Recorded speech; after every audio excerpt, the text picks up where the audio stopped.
Why Applebee's? You started out, I think, 1999 with Applebee's. What was it about that concept? That premier brand, around a long time. Why did that resonate with you? Sure. So you need to go rewind to the late 90s, which is when I became aware of that, securitized franchise finance, and I decided to take advantage of it. And it was available for the major QSR brands, so Burger King, Taco Bell, things like that. But the hot segment at the time was casual dining. So similar to the way the hot segment today is fast casual. What people forget that, and Applebee's was the leader in casual dining. They were opening more than 100 units a year. The unit economics were great, and I believe the long-term value of inexpensive sit-down dining with liquor. Welcome to the Franchise Hot Seat Podcast, where we talk about all things franchising. Now, here's your host, Dr. John P. Hayes. Hi, I'm John Hayes once again, and my guest today, well, I can't just start with his name because there are multi-unit franchisees, multi-concept franchisees, mega franchisees, and then there is Greg Flynn. Greg Flynn has created the Flynn Group, 7 iconic brands, 44 states, 3 countries. It may have increased since I last looked at this data. You can correct me, Greg. Based in San Francisco, my first question, why? Why did you do this, Greg? Wouldn't 900 franchises have been enough, or 90 been enough? You've got more than 2,900. Is it closer to 3,000 than it is to 2,900? So why do it? Why do anything, really? I need to do something. And although of all the things in the world I could do, like this seemed like a pretty good one, and it's turned out okay. I think the more interesting question is why keep doing it, right? Why, what drives us to keep growing? Growth is part of our DNA, always has been from the very beginning. And I think starting from 0 and moving to 1 is something everyone does with their life. But like once you get 10 or whatever number, many slow down or stop, or I don't think we'll really ever stop because we love growth. Growth equals opportunity in the world of Flynn Group. We like it because it's profitable, but much more importantly, because it creates opportunity for our people to grow with us, and it's exciting and it's fun. So if this is correct, you experience 30% annualized growth. This has been going on for some time. So you have to obviously keep growing, keep adding those numbers. You have 75,000 plus team members. As we said before, is it close to 3,000 yet, units? Yeah, we're just under 3,000. All right, so I should have started with...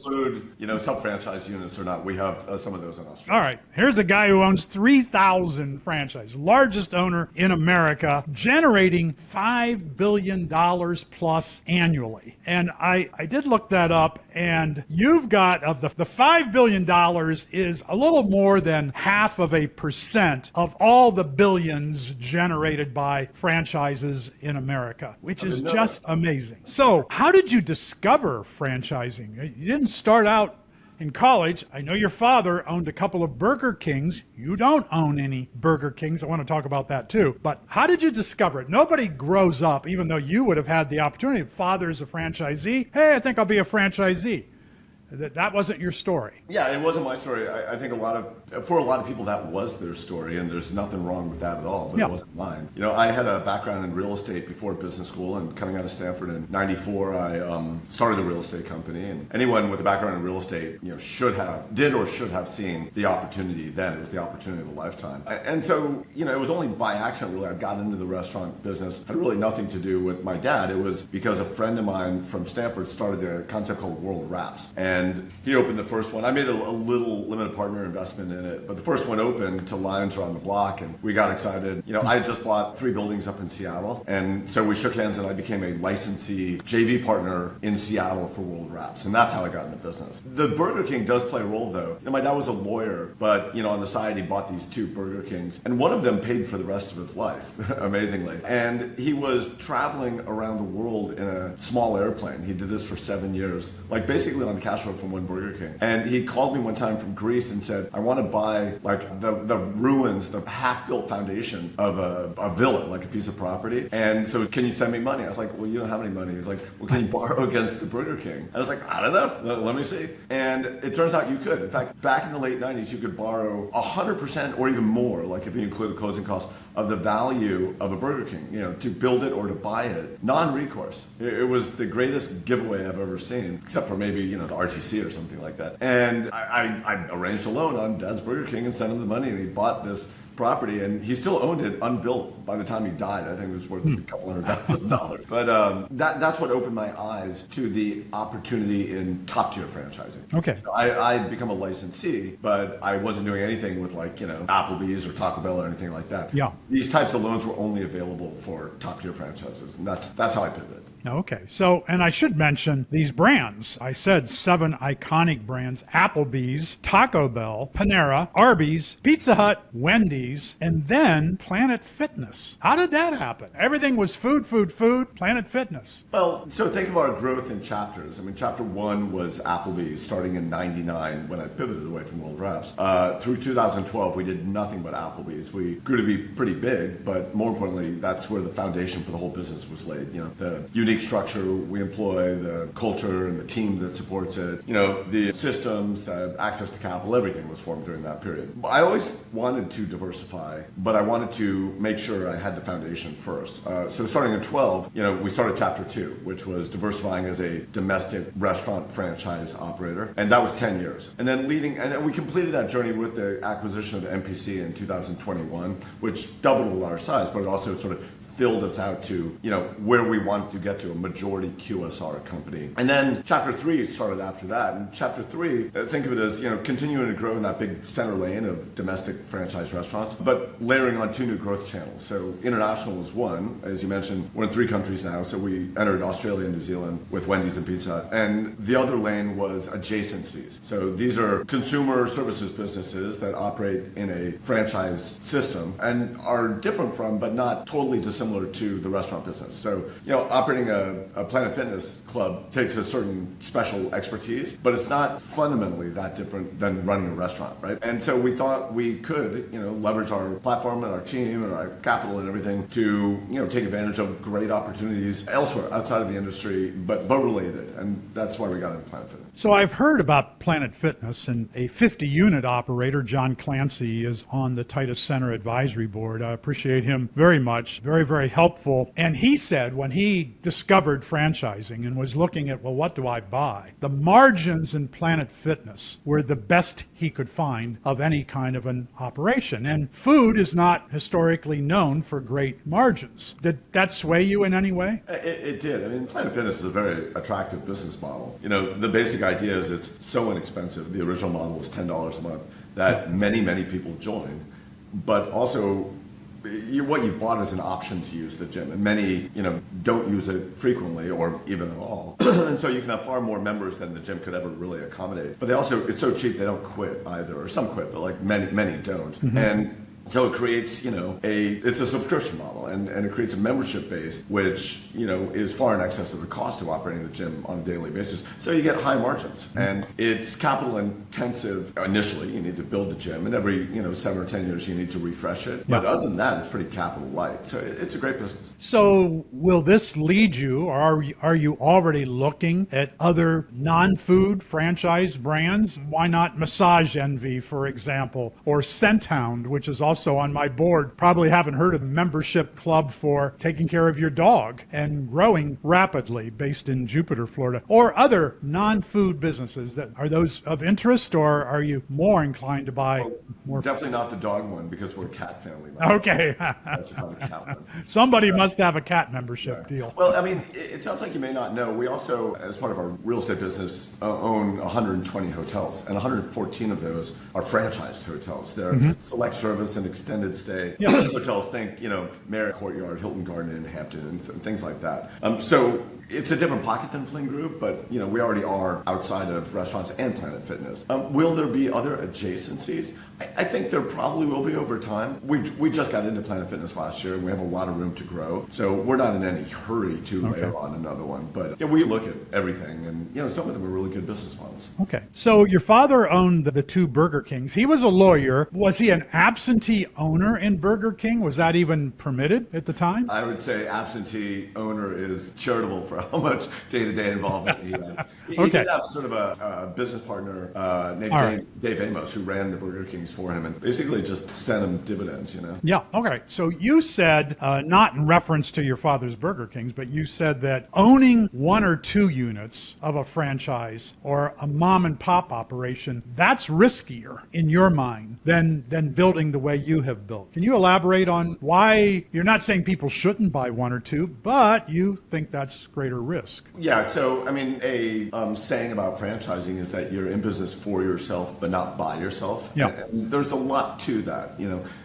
Good franchise systems have de-risked the entrepreneurial opportunity very significantly. They've worked out a lot of the systems and things, but much more importantly, they've created a brand that has brand recognition for customers first and foremost, but also for landlords and for employees and for vendors, and everything about it is easier, and lenders, right? So you can borrow money against these things. I mean, that's how I got into it, was I borrowed all the money. It's everything about it is easier and lower risk than trying to do anything independent, like outside of a system. And then, in a top tier franchise, is it less risky to have 1 or 100? Almost certainly it's less risky to have 100 because, any one event at a restaurant isn't going to bring the group down. And, you're diversified as to weather and economy and, a lot of other benefits. A lot of advantages. And do a lot of people come to you for franchise advice and they only want to buy one? And would you encourage that, or do you not get people seeking your advice along those lines? I get people seeking advice sometimes multiple times a day. I talk to everyone.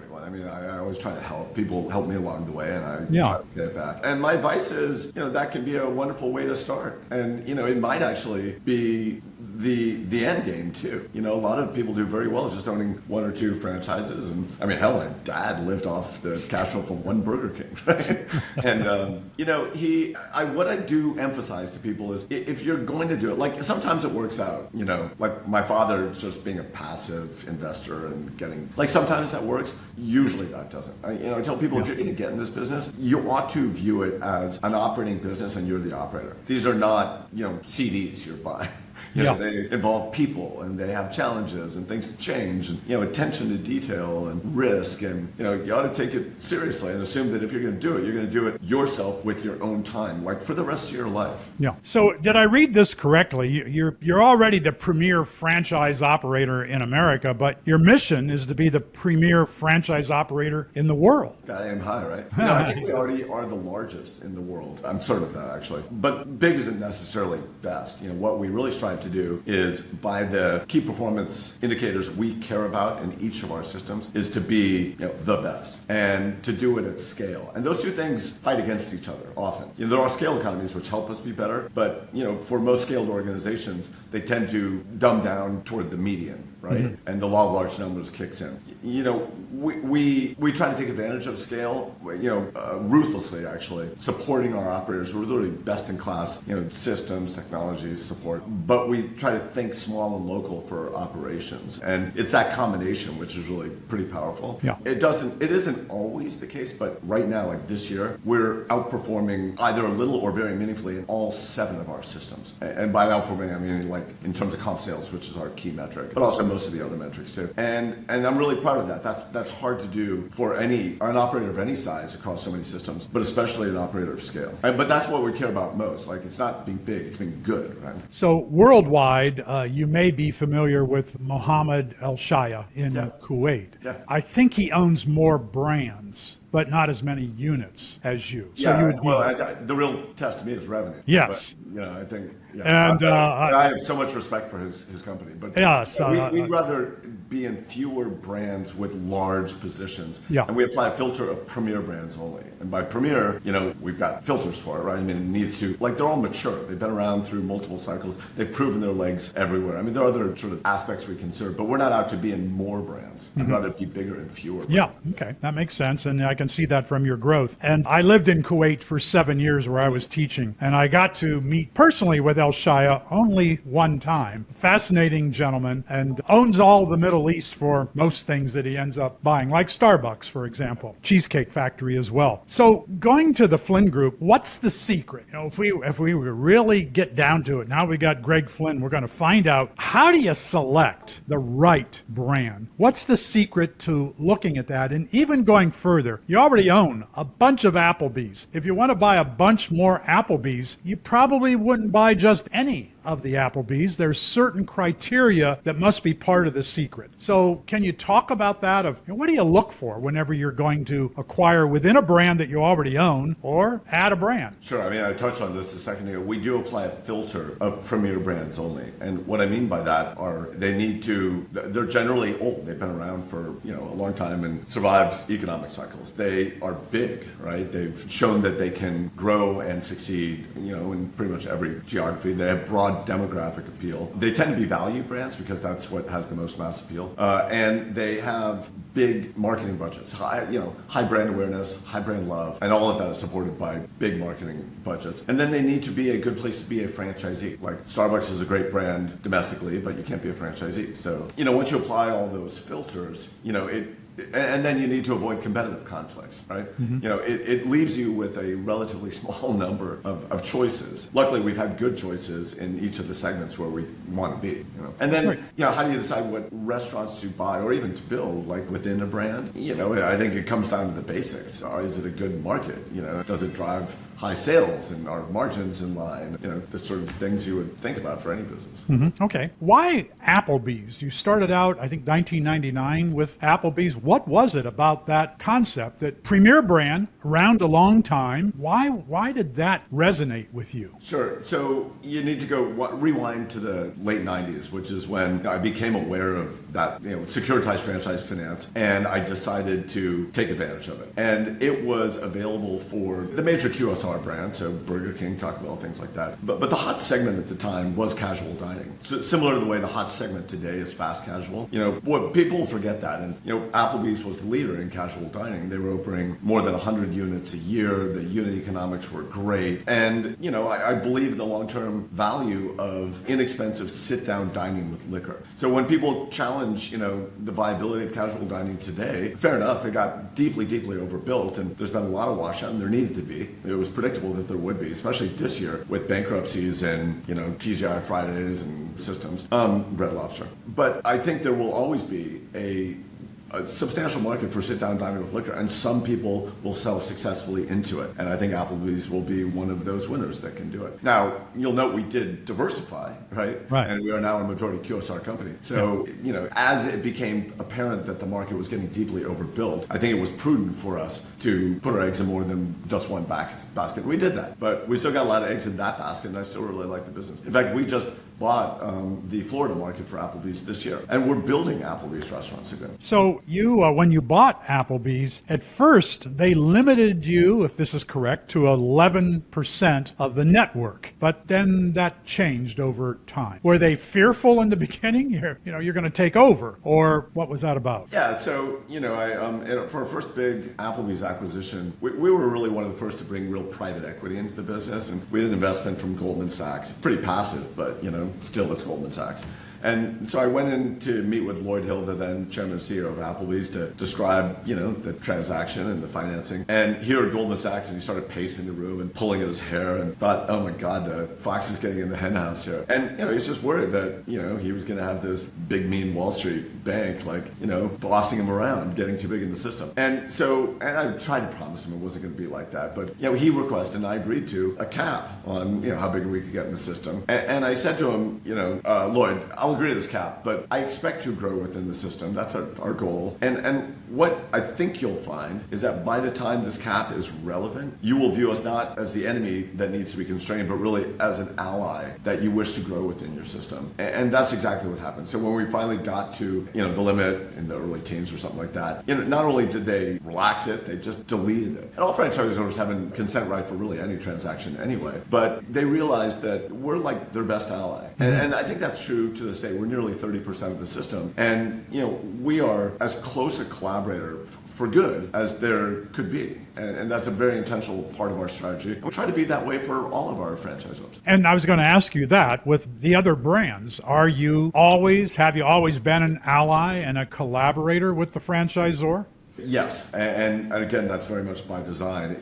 We don't always agree with everything all of our franchisors propose, But, if we disagree, we do so respectfully and privately, and we would never air a disagreement publicly. And as I've said many times, if I really disagreed with something meaningful that they were doing, I think I'd just get out of the system. Okay. Like, it does no good to fight with a franchisor, and you've got alternatives. Yeah, and I'm not necessarily asking for specifics, but an example would be great where, okay, I don't agree with that. We don't want to do that. Did the franchisor modify, change it because your business is important? Yeah, I mean, that's happened many times. It's never just Flynn. I mean, we sit on these councils. It always involves, other franchisees, usually a collection of the largest franchisees, but also small ones too. And we never throw our weight around and say, here's the way it's got to be. And we wouldn't do that for the relationship, but also, it's so much better to do things by persuasion and to bring people to your point of view. Yeah. And that's the way it really works is,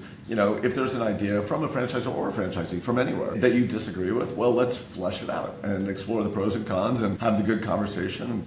Often we're wrong and we get persuaded and we get behind the idea and then we go lock arms and we go execute the thing. Many times we have disagreed with something and we've convinced them that they're wrong, but that's the way it works, and it should never be a public spitting fight.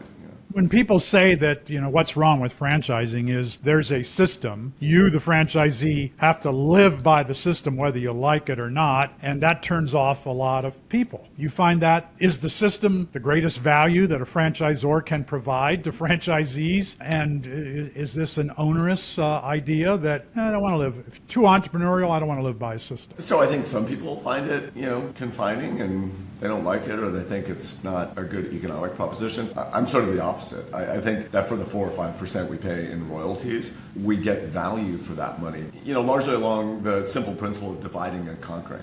Our job as franchisees is to run our restaurants and clubs well and to build new ones well, build good new ones. And that's the most important thing that needs to get done to run a successful business in our industries. And by being able to focus on that alone, or mostly alone, that makes us the best we can be at the most important thing. Now, everything our franchisors do is important.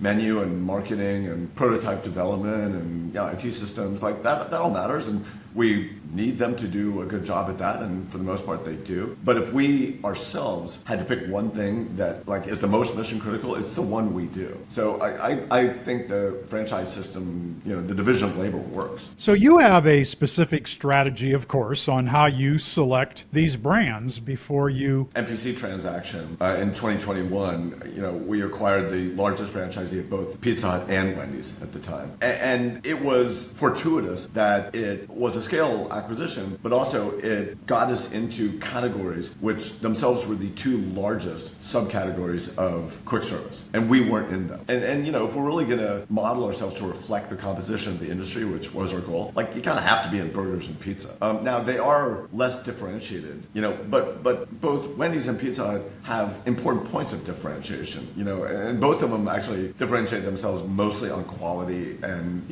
in Pizza Hut's case, innovation and, Wendy's, it's real quality agreements.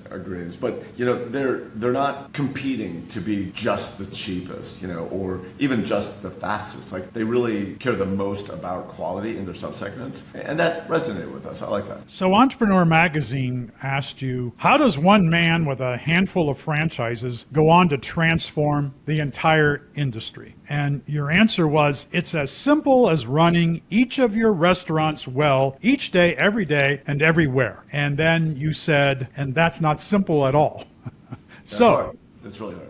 Yeah. What are the, can you say, well, here's the top 3 hardest issues related to doing what you just said? It's a people business. I mean, we need to put together a team of 75,000 people and make sure they have the knowledge and the tools and the motivation, to go into the restaurants and execute well every day. That's a full-time job for a giant leadership team. And that's where we spend almost all of our time, is making sure that, we're equipping our people in the restaurants and the fitness clubs to succeed every day. And you're not an operator. You didn't come up through franchising as an operator, although you've had experience in different areas of these businesses. So I'd like to think I am an operator in the sense that I spend almost all my time, making sure we are operating well in the field. I mean, for me, I'm not like an M&A guy or a finance guy or whatever. I mean, I know how to do those things, but like the thing I spend most of my time on and care the most about is making sure that as a collection, we are a great operator, right? But we divide and conquer even,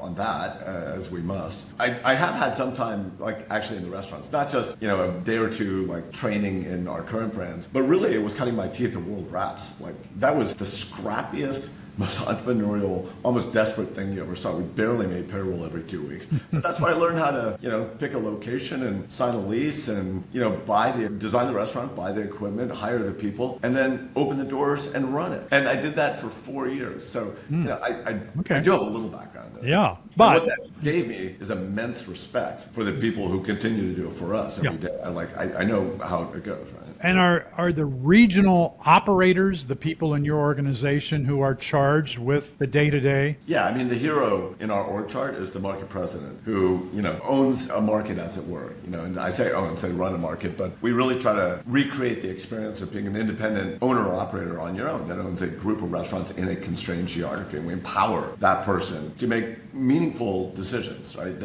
We're much more decentralized than most command and control restaurant companies. That's part of our formula. And we share the wealth much more generously in terms of profit sharing and equity to try to recreate the experience, both the risk and reward of being, an independent local owner operator. But we just de-risk it a bit for them, and we give them probably much, much better above store support than they could ever afford on their own. Okay. Economies of scale, important, particularly in the restaurant business. I don't know if this is your quote or not. I'm not sure where I got this. It starts out, pennies and seconds matter. When you have 1,245 restaurants, which you must have had at the time, finding a way to save $10 a store per day adds up to big numbers. I don't know if that's your quote or not, but I'm assuming you agree with that economy of scale. I don't know if I said it or not, but I wish I had. Yeah. Okay. Well, let's say that you did. So how much of a challenge is that to save? How often can you do that? How do you do that? I mean, we do it literally every minute of every day, everywhere, forever. I mean, that is the game. It's bringing pennies to the bottom line. It's a high volume, low margin business. Yeah. And what makes a great operator is someone who can drive a little more revenue and bring a little more of it to the bottom line. I mean, are there ways? That sounds simple, but that's really hard. Yeah. So one of my students one time, my students are required to do a 90-hour internship in a franchise company before they earn a concentration in franchising, which they earn with a degree in marketing or international business or accounting, whatever their choice might be. One time he was given an assignment by a Chick-fil-A operator who said, your job this semester is to figure out how we save money on condiments. We spend a lot of money on those packages of ketchup and mayonnaise and mustard, etc. And that's what he was assigned with studying. Who pays attention? Do you pay attention to that detail in your restaurants or something of that level? And how's that getting done? Yes, it's absolutely baked into our DNA and our culture and our processes. We call it recover controllable profit. What happens is that, any organization begins to accumulate a little bit of fat or just miss opportunities that require them every once in a while to formally go through a process and rethink everything you do and how you do it and search for those pennies. So RCP for us, Recover Control, is a very formal exercise we go through periodically in all of our businesses to find pennies and nickels that we can save because it does all add up. Mm-hmm. And, we've got, like I said, it's a formal process for us, but we've done it so many times now that it's sort of a routine. Right. So talking about routines, is your typical day routine or is it really different every day? It's pretty different every day. And I like the variety. You never know where a fire is burning or where some opportunity is arising.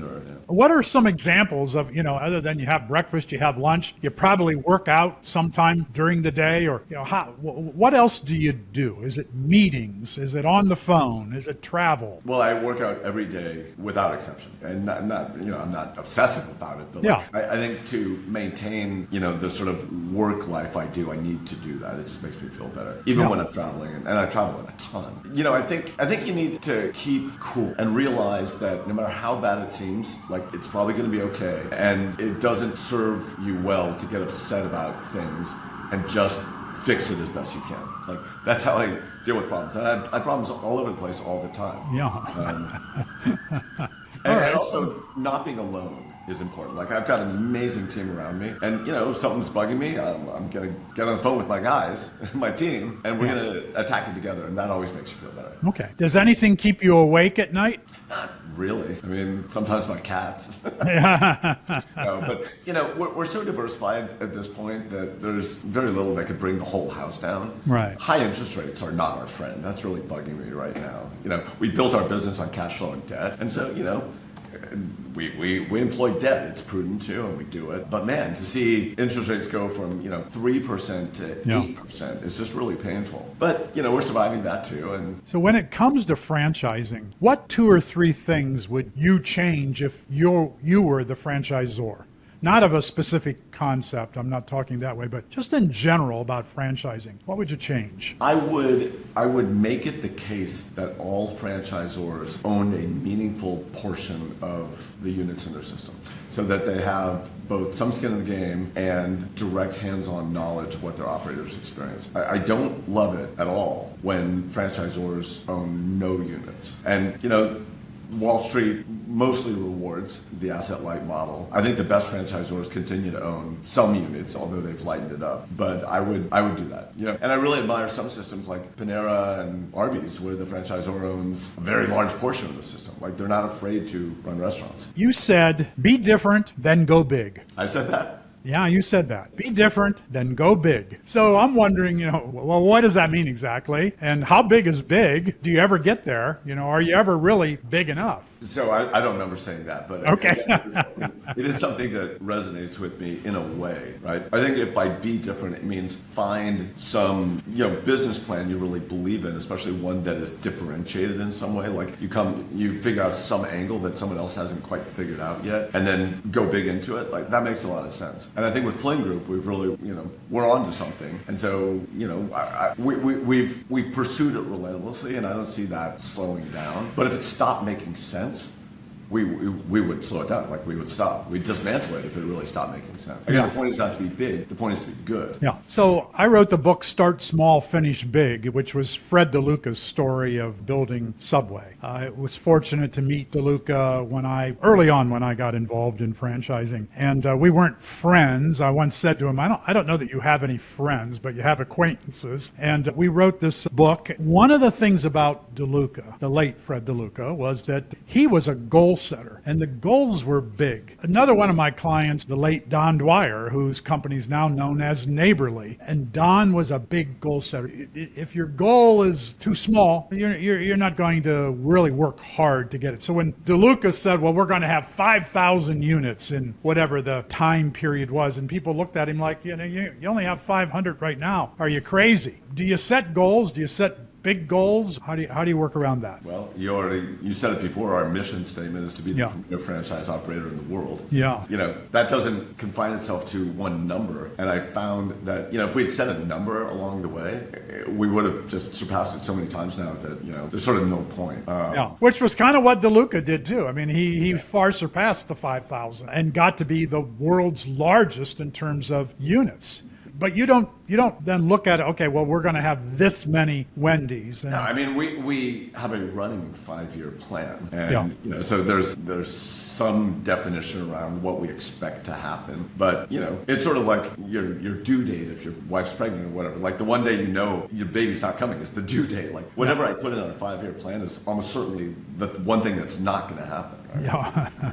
How is AI going to change the way Flynn Group operates? I don't know. I think it'll probably change the way all operators in our brands operate, so not just unique to Flynn. And it could have a pretty profound effect, in understanding, consumer demand and coming up with unique ways to cater to it, like to understand it and to tailor offerings, to individual consumers. I think that's probably where it'll have the most impact in our industry. So, you come up to one of our drive-thrus or whatever, like it really knows who you are, what you've bought in the past, what you like, and tailors its offering to you. I guess. I mean, I think there are a lot of other ways that will come to play too, but like that's probably the first one we're going to see that really changes the model. Okay. So, Greg, I've taken a lot of your time. I really appreciate it. Thanks for tuning in to the Franchise Hot Seat Podcast with Dr. John P. Hayes. Tune in next time for more conversation around all things franchising.